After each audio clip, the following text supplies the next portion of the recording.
झेप मराठी, आरसा महाराष्ट्राचा।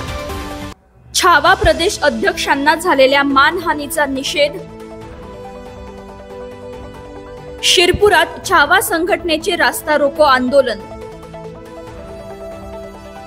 लातूरमध्ये राष्ट्रवादीचे नेते सुनील तटकरे यांच्या पत्रकार परिषदेदरम्यान रविवारी छावा संघटनेच्या कार्यकर्त्यांनी कृषी मंत्री माणिकराव कोकाटे यांचा ऑनलाईन रमी खेळतानाचा व्हिडिओ प्रकरणाचा निषेध म्हणून पत्ते फेकून आंदोलन केलं। या प्रकरणानंतर राष्ट्रवादी युवक काँग्रेसचे प्रदेशाध्यक्ष सूरज चव्हाण आणि त्यांच्या कार्यकर्त्यांनी छावा संघटनेचे प्रदेशाध्यक्ष विजयकुमार गाडगे पाटील यांच्यासह इतर कार्यकर्त्यांना बेदम मारहाण केली। या मारहाणीमध्ये विजयकुमार पाटील गंभीर जखमी झाले असून त्यांना रुग्णालयात दाखल करण्यात आलं आहे। याच पार्श्वभूमीवर छावा संघटनेने तीव्र संताप व्यक्त करत आज दिनांक 21 जुलै रोजी शिरपूर येथील राष्ट्रीय महामार्ग क्रमांक 3 वर रास्ता रोको आंदोलन करण्यात आलं।